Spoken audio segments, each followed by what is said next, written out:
Hola a todos, mi nombre es Rocío Martín y soy ayudante de Cátedra 1, Farmacología 2 de la Facultad de Medicina. Y en esta oportunidad vamos a hablar un poco sobre antianginosos, ¿sí? Fármacos que se utilizan para la terapia antianginosa. Y más tarde en la clase, en lo que sería la última parte de la clase, vamos a hablar un poco sobre algunos fármacos con propiedades vasodilatadoras.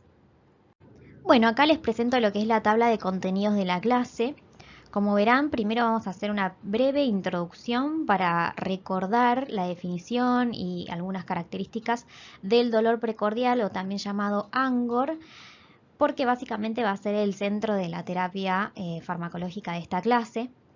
Luego sí nos vamos a meter bien en farmacología y vamos a definir y vamos a describir los tres grupos más importantes de la terapia antianginosa.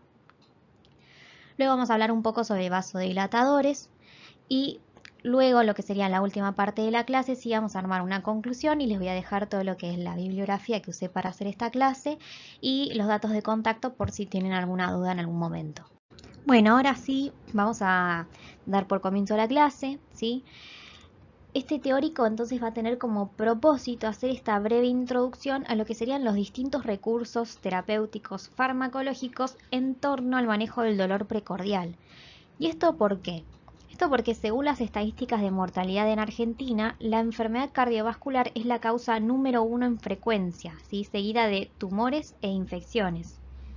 Dentro de lo que sería enfermedades cardiovasculares, lo más frecuente son lo que es la enfermedad coronaria y la insuficiencia cardíaca.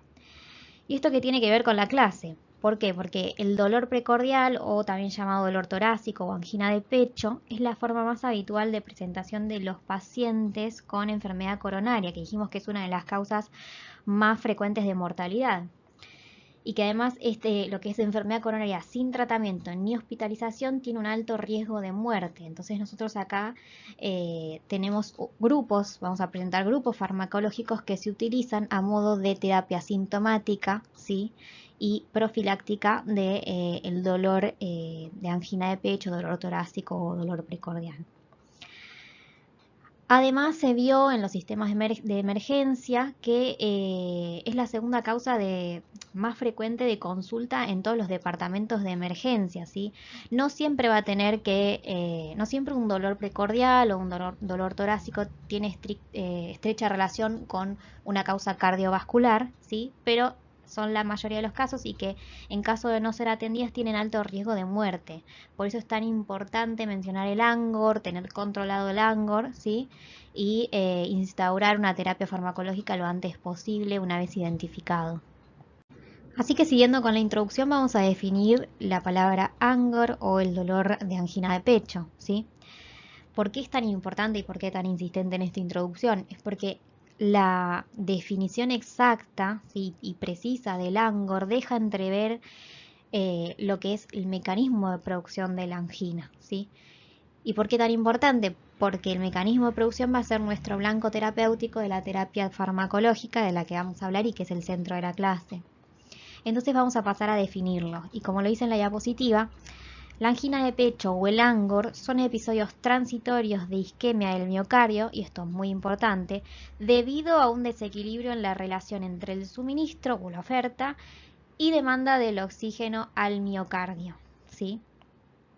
Este desequilibrio puede ser tanto por un aumento en la demanda de oxígeno del miocardio o por una disminución de la oferta o por una combinación entre ambos, si no todo es tan exacto. ¿Por qué nos sirve también esta definición, además de ser el blanco de la terapia farmacológica?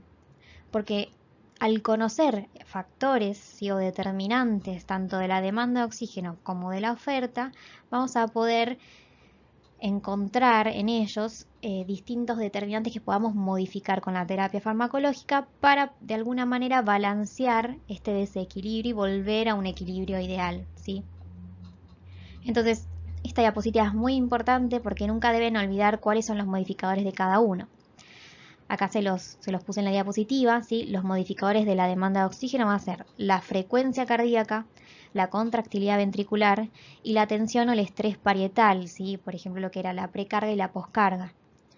Después tenemos lo que son los modificantes de la oferta de oxígeno, como el flujo sanguíneo coronario o la capacidad de transportar oxígeno por la sangre.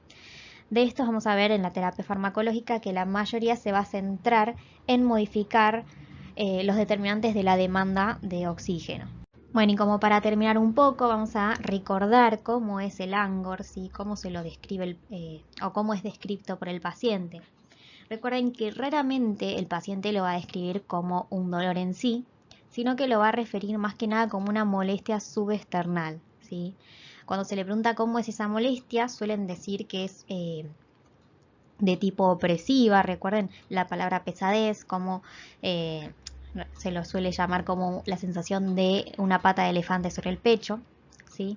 Que puede ser también una sensación constrictiva, el paciente pone la mano en garra sobre el pecho y es muy difícil que el paciente logre localizar el dolor, ¿sí? Como con la punta del dedo. O también de tipo urente, que muchas veces viene acompañado de otros síntomas, ¿sí? Como fatiga, disnea, náuseas, vómitos, ¿sí? Que suelen confundir en el diagnóstico, que es un dolor que suele irradiar al hombro o al brazo izquierdo, a la mandíbula por, digamos, distintas partes del epigastrio, que es un dolor que dura más de 10 minutos en general. Y esto también es muy importante, que aparece con el estrés emocional o el ejercicio y que desaparece con reposo o nitratos. Nitratos va a ser el primer grupo farmacológico y uno de los más importantes que vamos a hablar hoy. Y este dato es importante porque muchas veces la desaparición con nitratos puede o no definir el diagnóstico del ANGOR. Bueno, y ahora sí, ya entrando en lo que es farmacología, les presento los grupos farmacológicos más importantes que vamos a ver hoy, ¿sí? Los primeros tres son los nitrovasodilatadores, que también se los conoce como nitratos o nitritos. Luego hablamos de los bloqueantes cálcicos, de los cuales ya hemos hablado en la clase de antiarrítmicos. Y por último los beta bloqueantes, ¿sí? Que ya los conocemos de fármaco 1 por la multiplicidad de funciones que tienen. Por último vamos a hablar de otros antianginosos, ¿sí? Que son algunos son los más nuevos, algunos que no se usan tanto, ¿sí? Pero para que sepan que existen. ¿Qué tienen en común estos grupos farmacológicos? Va a ser el fundamento y los objetivos. El fundamento antianginoso se va a basar en mejorar ese equilibrio entre la demanda y la oferta de oxígeno, modificando los distintos determinantes que les presenté anteriormente, ¿sí? La frecuencia cardíaca, la contractilidad, la tensión parietal, el diámetro coronario, ¿sí? Todo lo que eran determinantes de la demanda y la oferta de oxígeno. Ahora, ¿cuál es el objetivo principal? El objetivo principal es brindar un tratamiento profiláctico, ¿sí? Por ejemplo, para disminuir la frecuencia de eventos de dolor precordial, ¿sí? O también, por ejemplo, en anginas inestables, prevenir la formación de trombos, ¿sí? Como consecuencia de esta inestabilidad. Y por otro lado, el alivio sintomático del dolor, que es muy molesto, sí, que es una causa de ansiedad en el paciente muy grande. Por otro lado, no olvidemos que la principal causa de los eventos anginosos es la enfermedad arterial coronaria. Y solo el tratamiento sintomático del dolor, es decir, esta terapia antianginosa, no va a ser suficiente. En general, estos pacientes necesitan y además deben ser tratados con medicamentos que reduzcan la progresión de la aterosclerosis, que es en general es la principal responsable de los eventos coronarios, y que además prevengan o reduzcan la progresión del riesgo de trombosis coronaria y infarto agudo de miocardio, ¿sí? Es decir, que los pacientes no solo van a estar medicados con fármacos antianginosos, sino que con un combo de otros fármacos, por ejemplo, como la aspirina en dosis antiagregantes o, por ejemplo, el clopidogrel, sí, que también demostró ser efectivo en estos casos, o en casos, por ejemplo, donde hay una intolerancia a la aspirina, ¿sí? Bueno, primer grupo farmacológico, los nitrovasodilatadores. Es lo mismo, lo pueden encontrar también como nitratos o nitritos. Lo más correcto sería decir nitrito porque hace referencia a su fórmula química y el tipo de enlaces que tiene, pero en la nomenclatura quedó nitrato y ya fue generalizada, así que no hay problema de mencionarlos como nitratos también.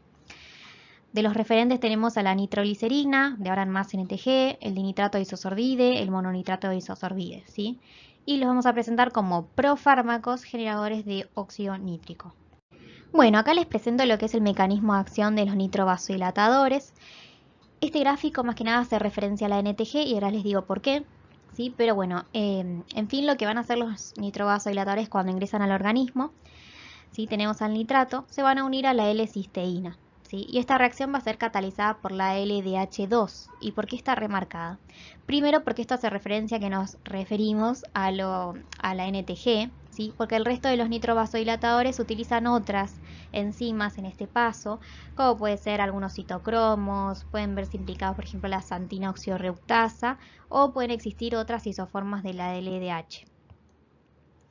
Lo importante de la LDH es que es una enzima que presenta alto grado de polimorfismo genético, y esto quiere decir que en la población podemos encontrar individuos que tengan una LDH hipofuncionante, no funcionante, o otras donde la función es normal. En los libros se describe mucho a la población asiática como un tipo de población con una LDH no funcionante, y esto los hace insensibles a los nitrovasodilatadores y por lo tanto se deben utilizar otras terapias. Otra cosa a aclarar de esta enzima es que se va a expresar en hígado y corazón, pero también en otras regiones como los pulmones, los riñones y el cerebro. Esta reacción va a terminar dando el nitrito por un lado, ¿sí? Y el óxido nítrico, que por eso decíamos que son dadores de óxido nítrico. Ahora, el óxido nítrico es lo más importante, ¿por qué? Porque, como sabemos, es uno de los vasodilatadores más potentes del organismo. Y como es lipofílico, va a ingresar sin problema alguno hacia el interior de la célula muscular lisa. Una vez dentro, va a estimular la guanilatociclasa, la cual convierte el GMP en GMP cíclico. Y el aumento de los niveles de GMP cíclico va a activar a la PKG. La PKG es una proteína quinasa de tipo G, ¿sí? Que termina generando una cascada de fosforilaciones que acaba resultando en una activación de la fosfatasa de la cadena ligera de miosina. Ergo, va a terminar relajando la célula muscular lisa, y esto me va a dar una vasodilatación. A su vez, promueve lo que es caída del calcio intracelular y va a modificar las reservas del retículo sarcoplásmico, ¿sí? Las reservas de calcio. ¿Qué es lo que va a hacer? Va a promover, ¿sí? Que el calcio ingrese al retículo, es decir, que se reserve, ¿sí? Que sea retenido, retención en el retículo, y va a impedir su salida hacia el citosol. Por lo tanto, bajan los niveles intracelulares, ¿sí? Y a su vez se va a estimular lo que es salida de calcio afuera de la célula. Entonces estas tres cosas me van a terminar por dando como resultado la relajación del músculo liso y la vasodilatación. Bueno, acá presentamos lo que es la farmacocinética, ¿sí? Vamos a hablar un poco sobre las diferencias que poseen los distintos nitrovasodilatadores entre sí. Bueno, lo que es la NTG se va a utilizar más que nada en emergencias, ¿sí? En lo que serían ataques agudos de dolor precordial, de angina. Y la vía de elección va a ser la vía sublingual. ¿Esto por qué? ¿Por qué no se utiliza vía oral? Esto es porque sufre en el hígado un alto efecto de primer paso hepático, es decir, se metaboliza muchísimo en el hígado y de manera que se inactiva, y también produce metabolitos activos pero que son de baja potencia y que no llegan a contribuir al efecto antianginoso. Por lo tanto, la vía sublingual, que escapa del paso hepático, es la vía de elección en emergencias. Además tiene un inicio de acción de 4 minutos, es decir, la que tiene un inicio de acción más corto, ¿sí? Por lo tanto lo hace ideal en emergencias. Y tenemos otras formas de administración que no son tan utilizadas, la verdad. La vía oral no se utiliza, pero bueno, como queda anecdótico. La vía transdérmica, pueden leer que se utilizaban antes parches de nitroglicerina, o también ahora se está utilizando para el tratamiento hemorroidal, de hemorroides en forma de crema. También existe la vía endovenosa continua y la vía inhalatoria. Pero bueno, quédense con la vía sublingual como lo más importante. Bueno, la vía media dijimos que es muy corta, metabolismo hepático y como todos tiene excreción renal. Después tenemos al dinitrato de isosorbide, que también comparte muchas características con la nitroglicerina, ¿sí? Se administra por vía sublingual también y tiene un inicio de acción un poco más largo. Tampoco se utiliza la vía oral por las mismas razones, tienen alto efecto de primer paso hepático, y en general se reserva para pacientes, por ejemplo, que lo guardan en la mesa de luz porque ya reconocen los síntomas previos a tener un ataque de angina. Y digamos que tienen manera de reconocerlo y de manera profiláctica se pueden administrar una dosis sublingual. Después tenemos lo que es en cuanto a la vida media, tiene una vida media más prolongada. Metabolismo, al igual que la nitroglicerina y la misma excreción. Y por último, el mononitrato de isosorbide. ¿Sí? Si bien la estrella es la nitroglicerina, ¿sí? El mononitrato de isosorbide es importante porque tiene muchas diferencias con sus compañeros. En principio es la administración, ¿sí? Este sí se administra por vía oral. ¿Por qué? Porque tiene un inicio de acción muy lento y además no sufre un efecto de primer paso hepático significativo, lo que lo hace ideal para una terapia profiláctica a largo plazo, ¿sí? Mantenida en el tiempo, de manera que se eviten la frecuencia, o se disminuya la frecuencia y se eviten futuros ataques de angina, ¿sí? De dolor precordial. Además tiene una vida media mucho más prolongada, lo que lo hace compatible con una dosificación múltiple durante el día para mantener concentraciones estables. Y bueno, en cuanto a lo que es excreción, ¿sí? Para todas lo que tienen en común es que se excretan por vía renal. Bueno, ahora sí hablamos de los efectos farmacológicos, ¿sí? El principal de los efectos que más nos importa va a ser los efectos a nivel de la hemodinamia, ¿sí? Porque concluyen el efecto antianginoso, ¿sí? El efecto principal va a ser la vasodilatación por relajación del músculo liso vascular y esto lo van a hacer de forma dependiente de la dosis, por eso está aclarado. La verdad es que no está muy claro bien por qué depende de la dosis, pero sí se hace la diferencia y sí está evidenciado. A dosis bajas vamos a ver que la vasodilatación que predomina va a ser a nivel venoso, ¿sí? Va a haber un poco de vasodilatación arterial, pero va a ser de tipo poco significativo en arterias de conductancia, ¿sí? Que no terminan por generar mayores cambios. Pero sí va a ser muy importante la vasodilatación venosa. ¿Por qué? Porque lo que ocurra a nivel venoso va a terminar modificando el retorno venoso. Si yo venodilato, voy a generar una caída en el retorno venoso. A su vez, el retorno venoso era un determinante de la tensión parietal al final de la diástole, es decir, de la precarga. Entonces, si cae el retorno venoso, también me va a caer la precarga. Si me cae la precarga, que era lo que es estrés parietal o tensión parietal, y era un determinante de la demanda de oxígeno, este también va a caer. Por lo tanto, ¿sí? Va a caer la demanda de oxígeno, que era uno de los principales determinantes del efecto antianginoso, ¿sí? Y es acá donde se produce este efecto. Como la vasodilatación arterial es poco significativa, no va a haber demasiada implicancia en la resistencia vascular periférica, por lo tanto no se va a modificar mucho la poscarga, de hecho no se modifica, y no va a haber grandes cambios por ese lado. Pero ¿qué pasa cuando administramos los nitratos a dosis altas? ¿Sí? ¿Cómo cambia la hemodinamia? Lo que va a ocurrir es que la vasodilatación venosa que nombramos anteriormente se va a juntar con una vasodilatación arteriolar, ¿sí? Esto va a determinar que se va a producir una caída de la presión arterial sistólica y la presión arterial diastólica, ¿sí? Tanto por una disminución de lo que era del retorno venoso más una disminución de la resistencia vascular periférica, y esto va a determinar una caída de la tensión arterial media. La caída de la tensión arterial media, esto va a despertar, ¿sí? La aparición de reflejos simpáticos, por ejemplo, que van a determinar un aumento de la frecuencia cardíaca, y esto va a generar, por un lado, el compromiso del flujo coronario, ¿sí? Y además un aumento de la demanda de oxígeno. Entonces esto va a terminar por producir isquemia, ¿sí? O empeorar la isquemia ya preexistente, lo que va a dejar de ser beneficioso para el paciente en cuanto al dolor precordial. Por lo tanto, podemos concluir que los nitratos a dosis altas no resultan beneficiosos, sino que también pueden resultar perjudiciales.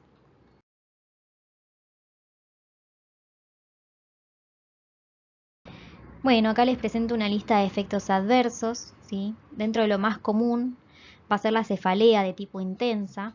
Es un dolor de cabeza bastante grave que preocupa al paciente y que es causa de mala adherencia al tratamiento. Por eso es tan importante conocerlo y saber qué ocurre con frecuencia, porque además sabemos que es un efecto adverso que genera tolerancia a la semana y termina desapareciendo.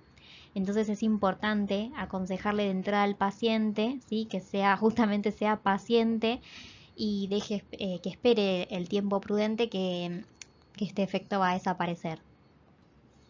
Además, los pacientes suelen presentar mareos, sensación de debilidad, la hipotensión postural y lo que sería la representación más grave, el síncope, que va a ser todo consecuencia de la caída del retorno venoso. Además puede tener, por ejemplo, sarpullido. Otra característica que no está en las diapositivas es la ruborización del paciente, ¿sí? Cuando el paciente, por ejemplo, se administra nitroglicerina sublingual, como tiene un inicio de acción muy rápido, enseguida sabemos que surgió efecto porque el paciente se ruboriza, es decir, se pone colorado.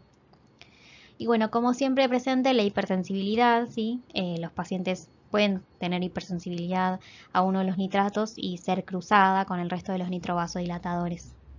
Otro tema importante a hablar va a ser la tolerancia, ¿sí? Primero, antes de hablar sobre la tolerancia a los nitratos, definamos bien lo que es tolerancia. La tolerancia es la disminución gradual de los efectos de una droga cuando se la administra repetidamente en periodos prolongados de tiempo, de forma que se requieren dosis cada vez mayores para obtener el mismo efecto, ¿sí? Es importante tener presente siempre la definición. Entonces, ahora sí podemos hablar de los nitratos, que cuando se da una exposición repetida a altas dosis de nitratos se termina por producir tolerancia y el paciente suele insensibilizarse a los nitratos. ¿Por qué se produce? La verdad es que no se sabe con certeza cuál es el mecanismo de producción, ¿sí? Pero se plantean distintas teorías, que puede deberse, por ejemplo, al agotamiento de la capacidad del músculo isovascular para convertir la nitroglicerina en óxido nítrico, puede ser por una respuesta neurohumoral, por agotamiento de los grupos sulfidrilo, por generación de radicales libres, o también puede ser porque se produce algún daño o la inactivación de la enzima LDH2 por un metabolito intermedio en lo que sería la vía de metabolización de los nitratos. Entonces, conocer la tolerancia, predecir la tolerancia, nos sirve para evitarla. ¿Cómo podemos evitar la tolerancia? Bueno, se plantea que para evitar esta repetición en el tiempo o la administración por periodos prolongados, ¿sí? Se puede, por ejemplo, administrar dosis altas con un intervalo interdosis prolongado de 8 a 12 horas para permitir la recuperación de la eficacia. Por ejemplo, si es que el músculo liso está agotado para producir óxido nítrico, le damos un tiempo para restablecerse. Lo mismo con los grupos sulfidrilo. En el caso, por ejemplo, que fuera una angina de esfuerzo, ¿sí? Es decir, que aparece con el ejercicio, lo que se recomienda es saltear la dosis de la noche. ¿Por qué? Porque no la van a necesitar, ¿sí? Durante la noche, sino que se suele administrar antes de realizar el ejercicio. Y de esa manera aprovechamos ese tiempo para, digamos, el tiempo de descanso, de sueño, para recuperar la eficacia. Lo mismo, sí, pero al revés, se hace en aquellos pacientes donde, por ejemplo, la angina se despierta durante la noche ante un episodio, por ejemplo, de disnea paroxística nocturna. En ese caso, se prioriza la dosis nocturna y se saltea la dosis diurna. Otra cosa es evitar la administración endovenosa, eso ya se sabe, no se utiliza, ¿sí? Porque es la que más rápido genera tolerancia, obviamente, por su biodisponibilidad del 100%. Y además saber que si se desarrolla tolerancia con un nitrato, ¿sí? Va a ser cruzada con otros nitratos, es decir, no puedo administrar un nitrato, generar tolerancia y administrar otro, ¿sí? Bueno, como siempre hablamos de las interacciones, en este caso vamos a hablar de las interacciones de los nitratos, pero particularmente les puse en grande el sildenafil y con una estrella, y esto es porque quiero que no se olviden de esta interacción porque es una de las más importantes. El sildenafil lo vamos a ver como parte del grupo farmacológico de los vasodilatadores al final de la clase, pero ya les puedo ir adelantando más o menos de qué se trata. El sildenafil es un fármaco que es utilizado para el tratamiento de la hipertensión pulmonar y es más comúnmente conocido por la población general porque se utiliza para el tratamiento de la disfunción eréctil. Como mecanismo de acción es un inhibidor de la fosfodiesterasa 5, es decir que la fosfodiesterasa 5 es una enzima que degrada GMP cíclico. Si yo la inhibo, termino por aumentar los niveles de GMP cíclico en el intracelular y sigue la misma cascada de GMP cíclico, estimulación de la APKG, ¿sí? Como habíamos visto en el gráfico de mecanismo de acción de los nitratos. Esto termina generando vasodilatación. Entonces, ¿por qué es importante esta interacción? Porque comparten parte del mecanismo de acción, ¿sí? Por distintas vías, lo que genera un sinergismo, ¿sí? una potenciación de los efectos. Ahora, ¿por qué es importante? Porque la vasodilatación va a ser tal, ¿sí?, que va a terminar por generar un cuadro de hipotensión extrema, ¿sí? Este cuadro de hipotensión extrema es importante porque la caída de la tensión arterial va a ser de más de 25 milímetros de mercurio, ¿sí?, en poco tiempo. Por eso se debe preguntar al paciente siempre si consumió dentro de las 24 horas algún miembro de la familia, ¿sí?, de vasodilatadores como el sildenafil y otros. También dentro de las interacciones farmacológicas tenemos a la heparina con los nitratos. Si bien esta interacción se dio más que nada con la forma endovenosa de los nitratos, se dice que se debe tener precaución con cualquiera de sus formas de administración. Lo que ocurre es que se vio que los nitratos pueden producir cambios conformacionales en la antitrombina 3, por lo tanto disminuyen el efecto de la heparina. Por otro lado, el alcohol, ¿sí?, porque utiliza la misma enzima, ¿sí?, la LDH2, ¿sí?, entonces van a competir por la misma enzima. Y por último, otros antianginosos, porque se superpone, ¿sí?, la vasodilatación y también puede generar un cuadro de hipotensión extrema. Bueno, y por último vamos a hablar, para cerrar nitrovasodilatadores, de las contraindicaciones y las indicaciones, ¿sí?, los no y los sí de administrarlos. Generalmente las contraindicaciones están relacionadas con el riesgo de generar una hipotensión más grave, ¿sí?, en patologías donde la hipotensión puede generar un agravamiento del cuadro. Por ejemplo, el infarto de ventrículo derecho es una contraindicación muy importante de recordar por el riesgo de generar una hipotensión severa. En el caso de la cardiomiopatía hipertrófica, tiene más que nada relación por la disminución de la precarga, ¿sí?, porque al disminuir la precarga se reduce el tamaño de las cámaras del corazón y eso genera un agravamiento de los signos y los síntomas. Además, como tienen potencial vasodilatador, todos los vasodilatadores aumentan el gradiente del tracto de salida, entonces eso genera una respuesta taquicardia refleja que deteriora aún más la función diastólica ventricular. Bueno, en la hipovolemia también no necesitamos generar una hipotensión cuando el paciente está en estado hipovolémico, porque agravaría el cuadro. En la hipertensión endocraniana, lo mismo, ¿sí?, porque se afecta el flujo vascular a nivel endocraniano. Taponamiento cardíaco, lo mismo, la misma razón por la cual no se administran en la cardiomiopatía hipertrófica, ¿sí?, por la disminución de la precarga. El glaucoma es una contraindicación medio controversial porque se han realizado estudios y en general los hallazgos son contradictorios, pero lo que podemos decir es que los nitrovasodilatadores relajan las células del músculo liso en la vasculatura del ojo al liberar el óxido nítrico. ¿Sí? Entonces los nitratos tienen un potencial reductor de la presión intraocular y tienen una acción vasodilatadora en los vasos retinianos y coroides, por eso es controversial, ¿sí? Pero bueno, digamos, la cuestión se basa en el papel que tienen en modificar el flujo, los nitratos a nivel ocular, porque pueden manejar el diámetro de tanto los vasos retinianos y coroideos, ¿sí?, y manejar la presión intraocular, ¿sí?, tanto en más como en menos. Hipersensibilidad, sabemos que cuando existe una reacción de hipersensibilidad a un nitrato, se contraindica la utilización de otros nitrovasodilatadores.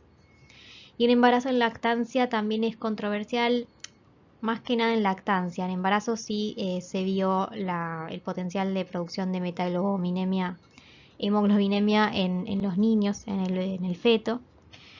Y en cuanto a la lactancia, lo mismo en el niño, en el lactante, pero es controversial el paso de los nitratos por vía leche materna.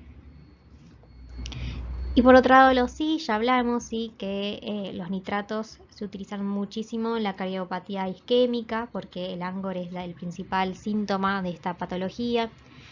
En las anginas estables, las inestables, la angina de Prinzmetal, que es más que nada por vasoespasmo coronario, porque se vio que puede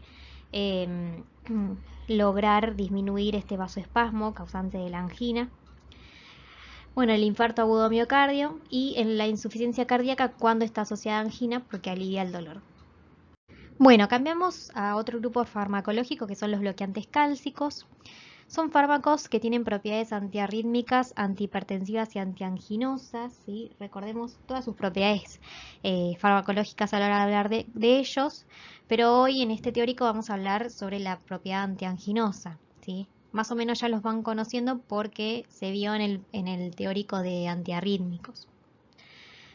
Bueno, podemos decir que se dividen en dos grupos, uno va a ser los dihidropiridínicos y los otros van a ser los no dihidropiridínicos.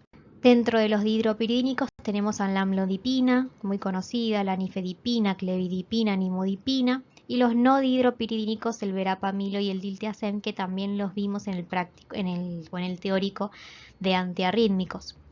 Los dihidropiridínicos, ¿sí?, se caracterizan por ser selectivos vasodilatadores y tienen una función muy potente vasodilatadora, lo cual a dosis altas puede representar un riesgo porque genera una respuesta simpática refleja que termina por aumentar la frecuencia cardíaca y eso representa un riesgo hacia la patología de base. En cambio, los no dihidropiridínicos, si bien son vasodilatadores, no son tan potentes en cuanto a ese efecto porque se le suma un efecto inotrópico, cronotrópico y dromotrópico negativo, ¿sí?, que adicional que los dihidropiridínicos no poseen. Bueno, en cuanto a lo importante, el mecanismo de acción es el sitio blanco, ¿sí? No olviden nunca el nombre completo del sitio blanco de los bloqueantes cálcicos, que son los canales de calcio voltaje dependientes de tipo L que se encuentran en las células musculares lisas, ¿sí? Lo que van a hacer estos bloqueantes va a ser inhibir este canal, ¿sí? Este canal normalmente lo que hace es, cuando sobreviene la despolarización celular, abrirse y dar paso al calcio. Si nosotros bloqueamos el canal de calcio voltaje pendiente tipo L, el calcio no va a reingresar a la célula, ¿sí?, y no se va a producir toda la cascada que sobreviene luego de la entrada del calcio. Normalmente el calcio cuando ingresa a la célula se une a la calmodulina y forma el complejo calcio-calmodulina, que va a regular distintas actividades, ¿sí? Va a transducir distintas señales intracelulares para activar la proteína quinasa de la cadena ligera de miosina para que luego se dé la interacción de la cadena ligera de miosina que está fosforilada con la actina y dar lugar a la contracción. Si yo disminuyo los niveles de calcio que ingresan, esta cadena, esta vía de señalización intracelular a través del calcio no se va a dar, ¿sí? Por lo tanto se va a producir una relajación del músculo liso. En cuanto a los efectos farmacológicos, vamos a ver primero los hemodinámicos, como hicimos con los nitratos, ¿sí? Estos efectos hemodinámicos que vamos a nombrar a continuación se dan más con los dihidropiridínicos, es decir, que son más potentes en cuanto a estos efectos en comparación con los no dihidropiridínicos, ¿sí? Lo que va a ocurrir es que reducen la poscarga por una vasodilatación arterial periférica, ¿sí? El bloqueo del influjo del calcio intracelular, como vimos antes, en el músculo liso vascular produce una vasodilatación. A diferencia de los nitratos, se vio que en los vasos venosos esto no se produce, es decir, que los vasos venosos son resistentes al efecto de los bloqueantes cálcicos. Entonces podemos decir que su efecto, ¿sí?, a cualquiera sea su dosis, predomina en vasos de tipo arteriales. Esta es una diferencia importante con los nitritos. Ergo, no van a tener efectos sobre la precarga, pero sí van a modificar la poscarga al reducir la resistencia vascular periférica. Esto es lo que nos va a dar en sí el efecto antianginoso, ¿sí? No olvidemos hablar entonces del inotropismo y dromotropismo negativo, que son efectos que predominan con los no dihidropiridínicos o verapamilo y diltiazem. ¿Qué es lo que va a ocurrir? Normalmente en las células miocárdicas, cuando reciben el potencial de acción, se van a abrir los canales de calcio regulados por voltaje tipo L, y esto determina una desinhibición del complejo actina-miosina para producir la contracción del miocardiocito. Los bloqueantes cálcicos, al inhibir al canal de calcio de tipo L, terminan por bloquear esta cascada de transducción de señales mediadas por el calcio intracelular, por lo tanto no se produce la contracción. Además, si recordamos cómo se producía la contracción de los miocardiocitos, si recordamos el dibujo de potencial de acción, la meseta del potencial de acción se da por una corriente de calcio. Si disminuye el pico de la corriente de calcio, va a disminuir el potencial de contracción de la célula miocárdica, por lo tanto se produce un inotropismo negativo. Por otro lado, el dromotropismo se va a producir porque además se vio que los bloqueantes cálcicos no dihidropiridínicos producen un retraso de la recuperación del canal que los dihidropiridínicos no producen. Entonces además genera una reducción de la velocidad de conducción en los nodos sinusales y auriculoventriculares. ¿Por qué se produce más con el verapamilo y el diltiazem y no con el otro grupo? Es porque los dihidropiridínicos van a desatar una respuesta simpática refleja que va a superar el efecto inotrópico negativo y el dromotropismo y aumentan además todas las funciones cardíacas. Como adicional, también tienen como efecto el efecto natriurético, y es porque, como dijimos, son potentes vasodilatadores, en general el grupo entero, y van a producir una vasodilatación de la arteriola aferente. Por lo tanto, al vasodilatar la aferente aumenta el flujo renal y con eso la velocidad de filtrado glomerular, ¿sí? Eso por un lado. Por otro lado, también se vio que inhiben la reabsorción de sodio en el túbulo proximal de la nefrona y por otro lado inhiben el tono simpático renal. Entonces, estas tres condiciones terminan por determinar un efecto natriurético. Por último, en cuanto a efectos farmacológicos, se vio que tiene un efecto antiagregante plaquetario que está muy mal descrito porque en realidad no se sabe bien el motivo real. Sí se sabe que inhiben la síntesis de tromboxano 2 y de prostaglandina I2, ¿sí? Todo lo que es su liberación, pero no por el bloqueo cálcico en sí, es decir, no tienen las plaquetas un canal de calcio de tipo L, ¿sí? Por el cual se justifique este tipo de efecto, sino que sería por otro motivo desconocido y es por eso que está mal descrito en la literatura. En cuanto a efectos adversos, lo más común son, como siempre, los gastrointestinales, las náuseas, los vómitos. Es de particular importancia el estreñimiento visto con verapamilo. Hemodinámicos, como hablamos, al igual que los nitrovasodilatadores, por este fuerte efecto vasodilatador, genera enrojecimiento cutáneo, mareos, cefalea, igual que ocurría con los nitrovasodilatadores, la hipotensión, ¿sí? Y los mareos, también como consecuencia de una hipotensión severa. La congestión nasal y el edema pretibial, ¿sí? Esto último más que nada se produce por una vasodilatación selectiva de las arteriolas precapilares y la vasoconstricción de las poscapilares en la región, ¿sí? Del tobillo. Eso hace que genere un aumento de la presión hidrostática y se produzca una extravasación de líquido, generando edema. Por otro lado, los neurológicos, sedación, depresión y parestesias. Y los cardíacos tenemos bradicardia, bloqueo auriculoventricular, disfunción sinusal e insuficiencia cardíaca, sobre todo por el efecto inotrópico y dromotrópico negativo del verapamilo y del diltiazem. En cuanto a la farmacocinética, no varía demasiado entre ambos grupos farmacológicos. Sí podemos decir que todos se administran por vía oral, va a variar según el tipo de fármaco. En general todos tienen buena absorción, pero lo importante es que sufren un importante efecto primer paso hepático, por lo cual suele ser errática su absorción. Como anecdótico, la clevidipina es la única disponible por vía endovenosa y también existen formulaciones de liberación prolongada.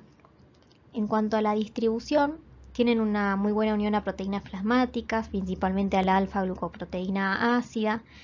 Tienen un alto volumen de distribución, atraviesan barrera hematoencefálica y placenta. En cuanto a las vidas medias, la verdad es que hay un espectro muy amplio de vidas medias. La amlodipina tiene una vida media bastante larga, de 35 a 50 horas. Es de absorción lenta y de efecto prolongado, es una de las más utilizadas por esto, ¿sí? Porque es más compatible con una dosificación diaria normal, ¿sí? Es decir, una dosis diaria. En cambio, la nifedipina tiene una vida media muy corta, de 1.8 horas. Entonces eso hace que provoque fluctuaciones plasmáticas que se asocian a un mayor riesgo de aparición de angina. Si queremos administrar nifedipina, entonces podemos optar por utilizar una formulación de liberación prolongada para evitar estas fluctuaciones plasmáticas. La clevidipina, que dijimos que se administra por vía endovenosa, ¿sí? No se suele utilizar mucho, pero sí es una buena alternativa, ya vamos a ver, al nitroprusiato de sodio en casos de hipertensión arterial grave o una hipertensión arterial perioperatoria. Y en cuanto a metabolismo, es similar para ambos porque se metabolizan por citocromos, por el citocromo 3A4. En general esto hace que tengan interacciones con inductores como la rifampicina o la carbamazepina, o que tengan interacciones con inhibidores como los macrólidos, ¿sí? O las estatinas también. ¿Por qué? Porque son fármacos muy utilizados en pacientes con enfermedades cardíacas o cardiovasculares.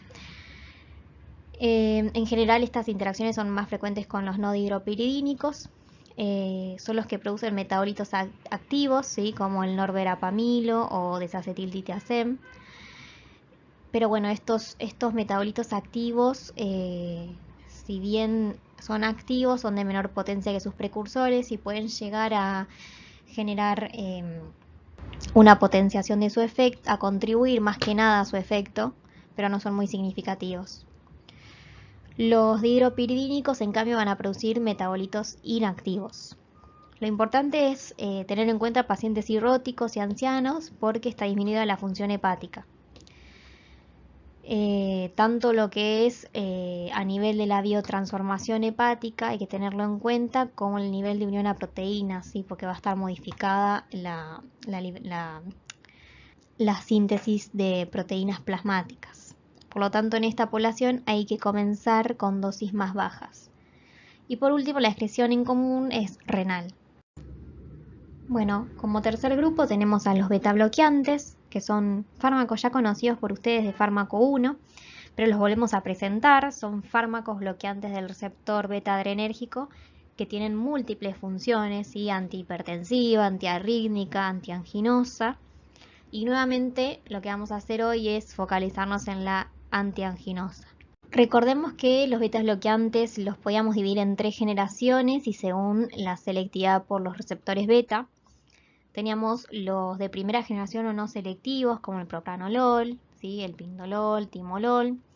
Los selectivos beta 1 o cardioselectivos de segunda generación, como el atenolol. Luego los no selectivos de tercera generación, como el carvedilol y el labetalol.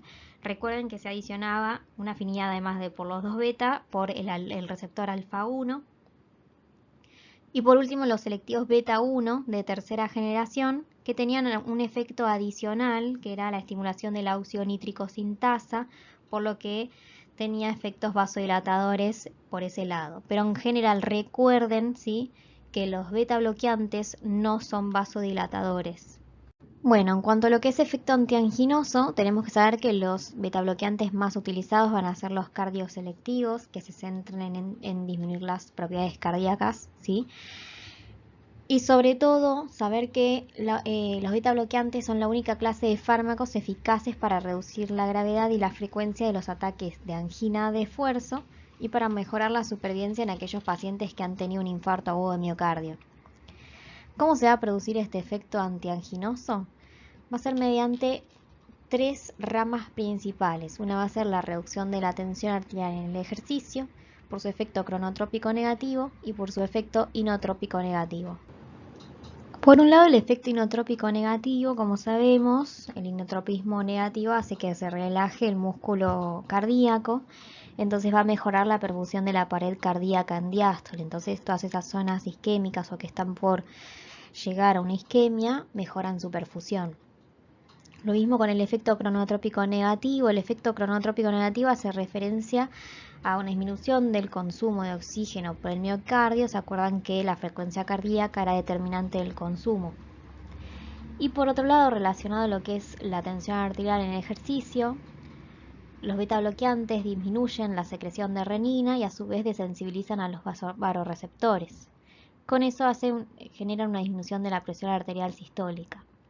Si disminuye la presión arterial sistólica, se prolonga el tiempo de perfusión del miocardio durante la diástole. Por otro lado, va a aumentar el flujo sanguíneo a las regiones isquémicas al aumentar las resistencias de las colaterales. ¿Sí? Entonces eso termina por generar también un aumento del flujo sanguíneo en todas esas zonas preisquémicas o isquémicas. ¿Cuál sería el efecto negativo de todo esto? ¿Sí? En general los beta bloqueantes tienden a elevar el consumo de oxígeno porque al bajar la frecuencia cardíaca y al generar una disminución de la contractilidad, aumenta el tiempo de eyección sistólica y el volumen telediastólico del ventrículo izquierdo. Sin embargo, lo que va a ocurrir es que el efecto neto sigue siendo mayor la disminución del consumo de oxígeno, es decir, todos estos efectos que están en la diapo terminan por superar esas respuestas simpáticas refleja. Y por otro lado se vio que en muchos ensayos los beta bloqueantes reducían la mortalidad en pacientes con insuficiencia cardíaca congestiva. Así que también eso tiene un efecto beneficioso, ¿sí?, en estos pacientes que sufren de dolor precordial y que tienen algún tipo de patología cardiovascular. Importante y que está puesto en rojo es que no son vasodilatadores directos, es decir, que el efecto antianginoso nada tiene que ver con vasodilatación, ¿sí? Piensen en estos 3 efectos presentados en la diapositiva. A modo de repaso les presento los efectos adversos. Recuerden que había efectos más frecuentes y otros más ocasionales. Lo más frecuente era la bradicardia y la intolerancia al esfuerzo, y por todo esto de la disminución de las propiedades cardíacas.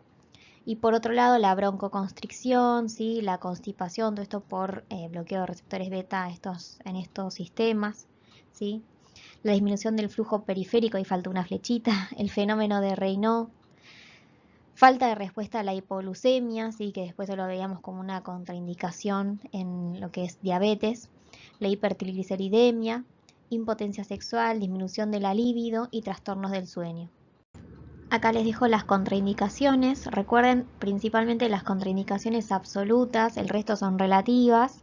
Absolutas, las bradiarritmias o el bloqueo auriculoventricular de alto grado y la cardiopatía descompensada aguda, obviamente por la disminución de las propiedades cardíacas de los beta bloqueantes. En cuanto a farmacocinética, recuerden la multiplicidad de vías de administración: oral, tópica oftálmica, intravenosa al esmolol, que algunos tienen alto efecto de primer paso hepático.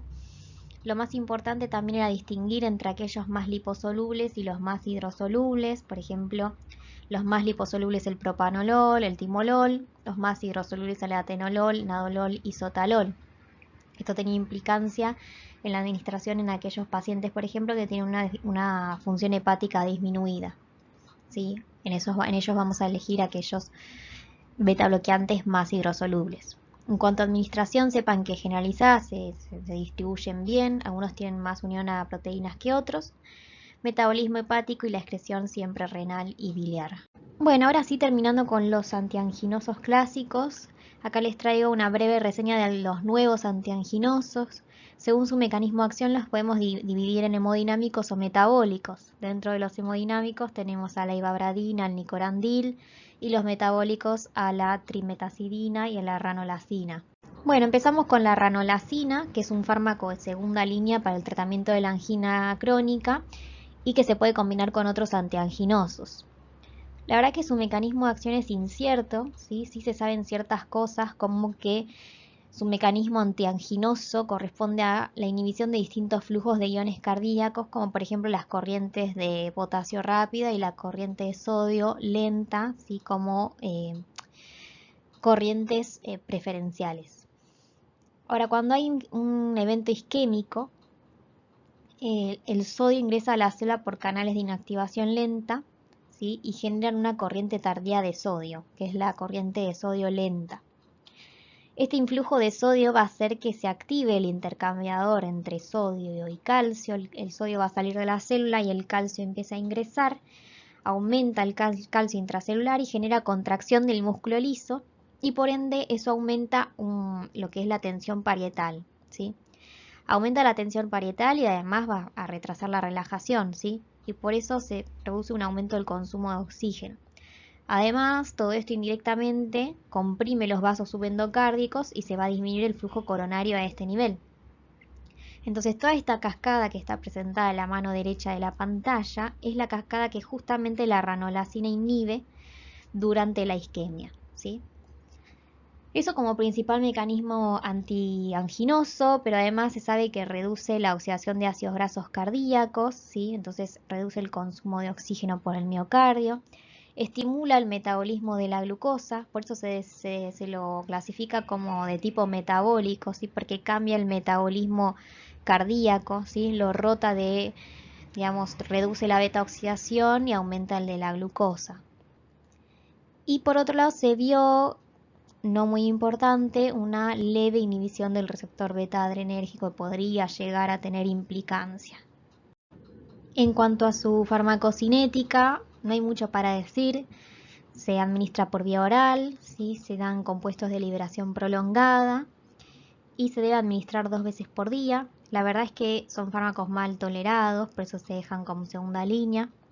Tiene una vida media de 7 horas, metabolismo hepático por citocromos, el 3A4, el 2D6, por lo tanto tiene interacciones con otros fármacos y se excreta por vía renal. Y cuanto a los efectos adversos, no son muy específicos, ¿sí? Lo de siempre, náuseas y vómitos, estreñimiento, puede haber cefalea, mareos, confusión, visión borrosa, y se dice que puede llegar a generar prolongaciones del QT por esta modificación de las corrientes de potasio y sodio. Bueno, la trimetazidina es un fármaco desarrollado especialmente como agente antianginoso, es decir, es específico. En cuanto a su mecanismo de acción, ¿sí? Es un mecanismo de acción distinto al resto. Inhibe la cadena larga del 3-cetoacilcoenzima A, que es una enzima que está implicada en el paso final de la vía de beta-oxidación de ácidos grasos libres del corazón. Esto va a hacer que se cambie la fuente de energía hacia la glucosa, es decir, que se va a beta-oxidar más y se va a oxidar más glucosa. ¿Esto qué es lo que nos va a terminar produciendo?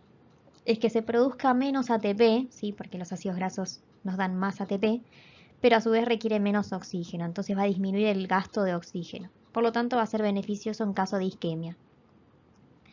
Eso en cuanto a su mecanismo de acción, y lo mismo para lo que es efectos adversos. La verdad es que tampoco son muy específicos: náuseas, vómitos, estreñimiento. Puede generar disfunción hepática, trombocitopenia, granulocitosis, y algo muy importante es que puede aumentar el riesgo de trastornos del movimiento como Parkinson, más que nada en adultos mayores con disminución de la función renal.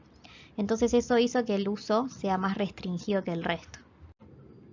El nicorandilo es otro fármaco desarrollado específicamente como agente antianginoso. Se dice que tiene un efecto símil nitrovasodilatadores porque parte de su mecanismo de acción está compuesto por esta capacidad de dar óxido nítrico. Y por otra parte, este fármaco se suele reservar como última instancia para hipertensos resistentes a otros vasodilatadores, ¿sí? En realidad es como última instancia. Parte de su mecanismo de acción también tiene que ver con el agonismo que hacen sobre los canales de potasio sensibles a ATP. Estos canales de potasio facilitan la salida de potasio, lo que genera una hiperpolarización de la membrana de la célula del músculo liso vascular y disminuye la apertura del canal de calcio tipo L, ¿sí? Por ende, la concentración de calcio intravascular como resultado produce una vasodilatación arteriolar. ¿Sí? Esa vasodilatación arteriolar termina por generar una respuesta simpática y una activación del sistema renina-angiotensina-aldosterona. Eso aumenta la contractilidad, la frecuencia cardíaca y la demanda de oxígeno. Por eso siempre se lo debe asociar con bloqueantes, con beta bloqueantes, ¿sí? Y además con diuréticos, porque esta respuesta simpática predispone a la formación de edemas y a la retención hidrosalina. Es decir, en síntesis, que son fármacos que como beneficio tienen este mecanismo de acción similar a los nitrovasodilatadores por la liberación de óxido nítrico, pero el agonismo de los canales de potasio hace que sean fármacos difícil de indicar, ¿sí? Por toda esta respuesta refleja que se dispara. Y la ivabradina es otro de los fármacos controversiales en cuanto a su uso antianginoso, porque si bien fue aprobado por la Agencia Europea de Medicamentos para la angina estable y la insuficiencia cardíaca en pacientes que no toleran beta-bloqueantes o que son resistentes, otros organismos como la FDA solo lo aprobó para la insuficiencia cardíaca congestiva. Es decir, que tras muchos ensayos no se logró comprobar que tuvieran buenos resultados o que sean beneficiosos frente a otros antianginosos. Además, un mecanismo de acción tiene que ver con este efecto bloqueador selectivo de los canales catiónicos activados por voltaje del tejido nodal, o sea que van a terminar por generar un efecto cronotrópico negativo porque disminuyen la frecuencia de disparo del nodo sinoauricular sin afectar la contractilidad.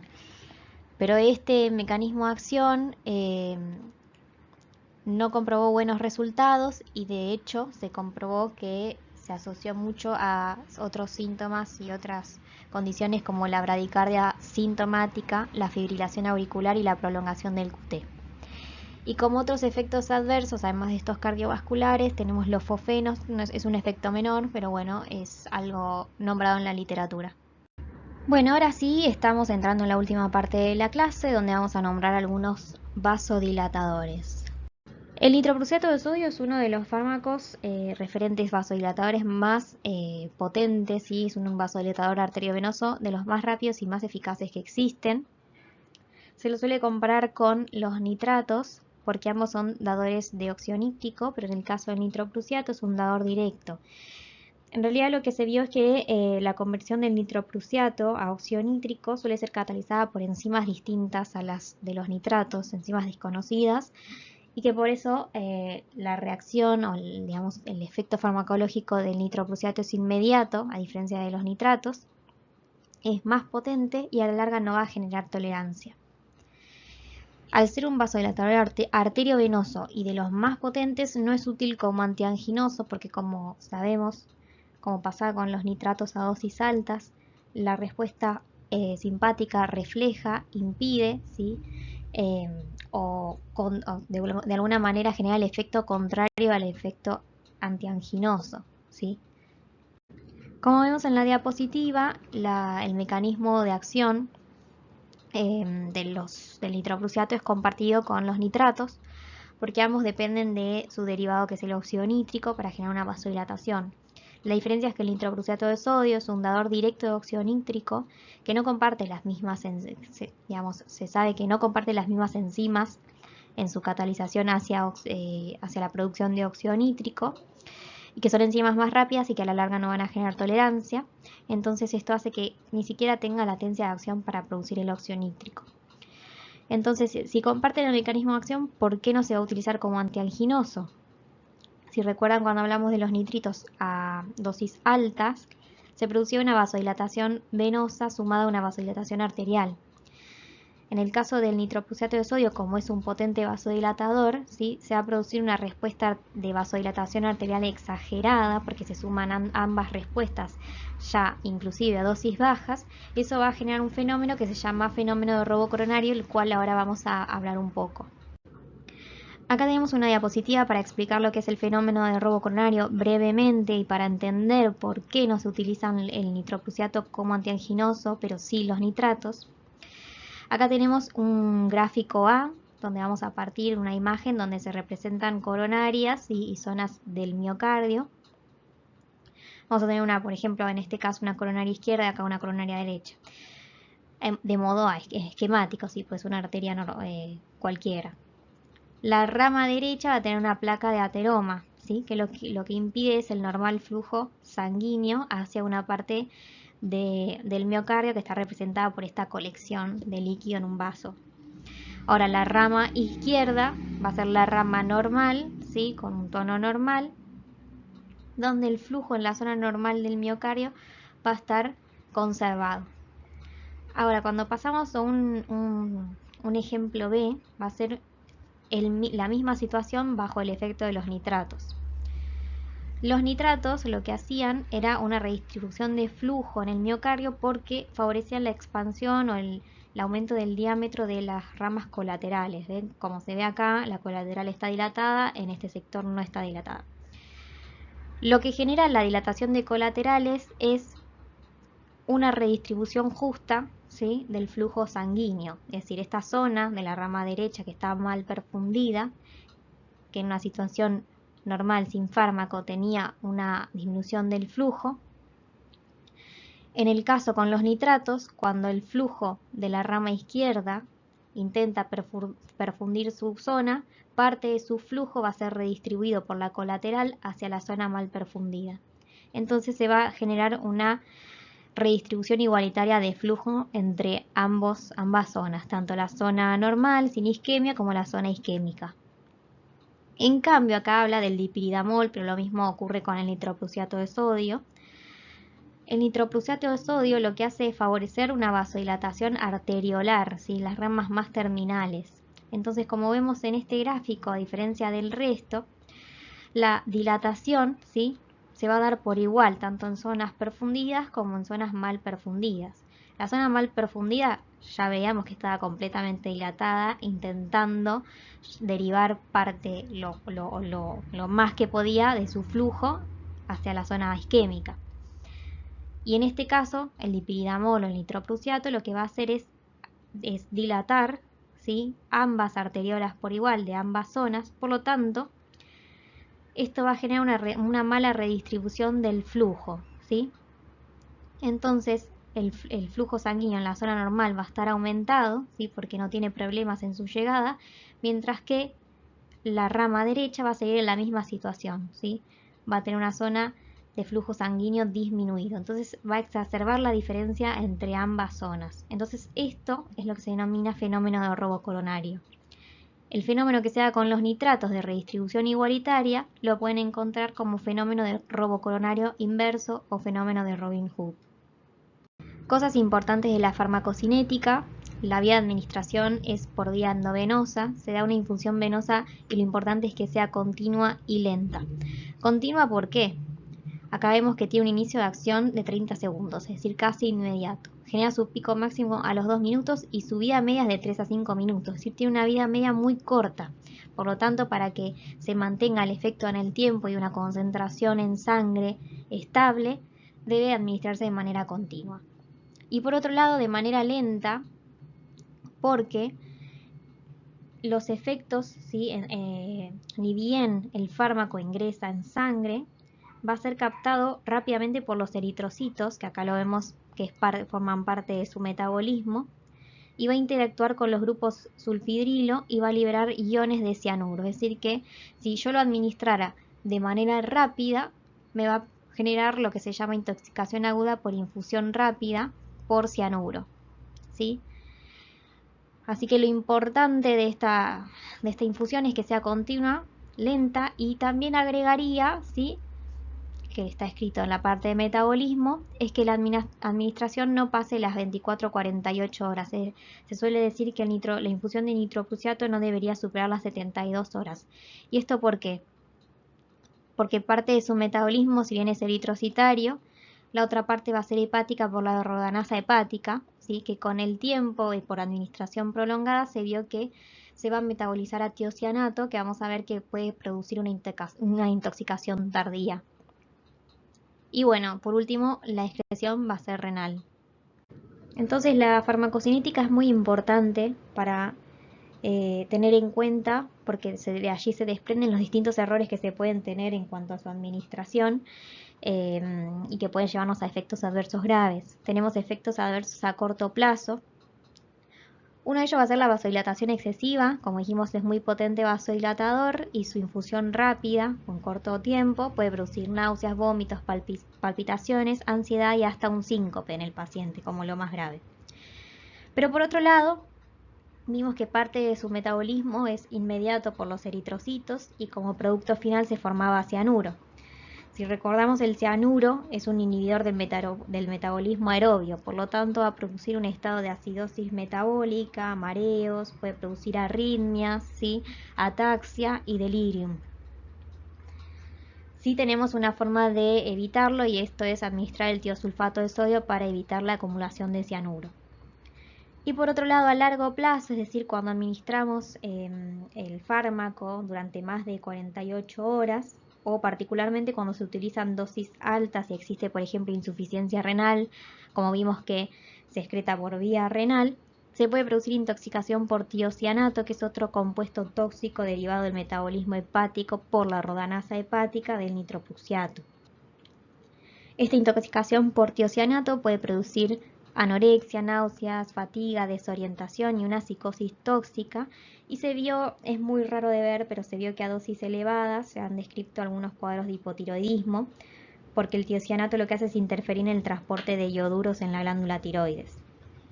Para evitar que se produzca una intoxicación por tiocianato, lo que se recomienda, además de limitar el tiempo de infusión del fármaco por menos de 48 horas, es también mantener unos niveles plasmáticos que no superen los 10 miligramos por decilitro. Y bueno, si es necesario, se puede reducir los niveles del tiocianato con tiosulfato de sodio o por hemodiálisis, ¿sí? Lo mismo que con el cianuro. Otra cosa importante a destacar que no está escrita en la diapositiva es que la supresión brusca del fármaco puede llegar a producir una hipertensión arterial brusca de rebote, y esto va a ser como consecuencia de un aumento de los niveles plasmáticos de renina de angiotensina 2 en respuesta a la hipotensión. Bueno, el siguiente fármaco dentro de los vasodilatadores va a ser la hidralazina. La realidad es que no es un fármaco muy utilizado.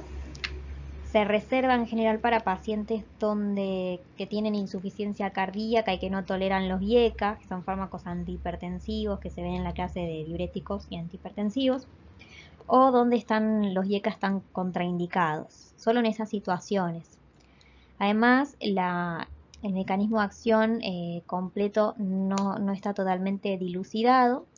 Sí se sabe que funciona a través de la modificación de los niveles de calcio intracelulares y de las resistencias vasculares periféricas, es decir, que van a actuar sobre la poscarga. Inhiben la liberación de calcio al retículo sarcoplásmico, así que promueven su reserva. Entonces, con todos estos efectos termina por generar un efecto vasodilatador importante, como lo hacía el nitroprusiato. Esto va a desencadenar una activación simpática refleja y también del sistema renina-angiotensina-aldosterona, ¿sí?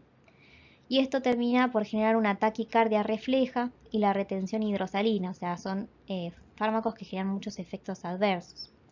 La taquicardia refleja, como dijimos, la frecuencia cardíaca va a modificar el consumo miocárdico de oxígeno o lo que es la demanda, por lo tanto va a estar contraindicado en cardiopatía isquémica, ¿sí? O sea, no lo podemos utilizar, por ejemplo, para el dolor anginoso, a menos que esté asociado a un beta bloqueante que suprima la taquicardia refleja y un diurético. Es decir, que se puede utilizar solamente mediante estas combinaciones y por sí solo no es un fármaco que beneficie, por ejemplo, a los pacientes con estas enfermedades cardiovasculares o con ANGOR. Bueno, acá hablamos un poco de las indicaciones. La única indicación es esta, la que estábamos hablando, ¿sí? Solo en este tipo de pacientes, porque al aumentar las demandas miocárdicas de oxígeno va a exacerbar y en general tiene efectos cardiovasculares, ¿sí? Como puede producir palpitaciones, taquicardia o inclusive producir episodios de angina de pecho o ANGOR, justamente porque aumentan las demandas de oxígeno. Otras cosas que se vieron son los típicos náuseas, vómito y estreñimiento, cefalea y mareos por el efecto hipotensor también. Y se vio y está descrito un síndrome simil lupus, ¿sí? Que se vio más que nada en tratamientos crónicos. Y en cuanto a su farmacocinética, existe tanto la vía de administración oral, errática, y la vía endovenosa, con una duración de acción de 6 a 8 horas, ¿sí? Tiene una buena distribución, una vida media bastante corta, lo que hace que se necesiten varias dosis diarias. Un metabolismo hepático por N-acetilación, ¿sí? Y una excreción de tipo renal.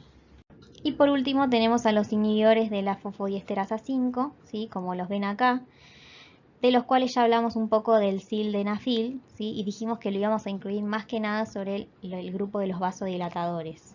Como dijimos en la primera parte de la clase, el sildenafil actúa en un sitio diferente a los nitratos, ¿sí? Entonces se genera un sinergismo de potenciación cuando se administran ambos fármacos al mismo tiempo. El sitio de acción del sildenafil y de sus congéneres va a ser inhibir a la fosfodiesterasa 5, que es la encargada de degradar el GMP cíclico. Por lo tanto, va a aumentar su concentración intracelular y va a aumentar la activación de la PKG el resto de la cadena, generando una potente vasodilatación.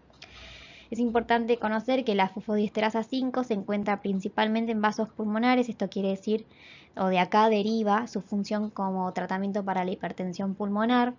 en los cuerpos cavernosos del pene, por lo tanto de acá deriva, ¿sí?, su utilización para la disfunción eréctil, y también se lo encuentra en plaquetas.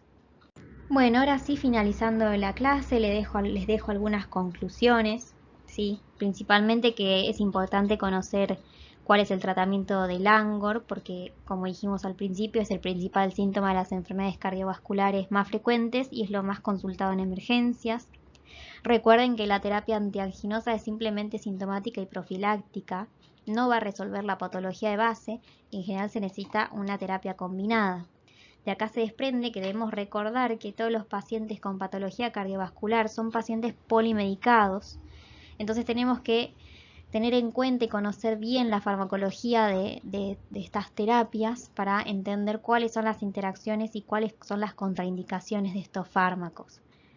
Y por último, y esto es más anecdótico para ustedes, para que recuerden, ¿sí?, porque suelen ser errores comunes, recuerden que los beta bloqueantes poseen un efecto antianginoso y es independiente de una vasodilatación, no son vasodilatadores en sí. Por acá les voy a dejar lo que es la bibliografía que utilicé para armar la clase. Y por último, les agradezco por haber escuchado la clase, sea el momento del día que sea, y obviamente si existe alguna pregunta o existe algún comentario para hacer, les dejo mi mail y no tengo ningún problema en estar respondiéndoles. Así que bueno, muchas gracias y espero que estén todos bien y suerte en los parciales.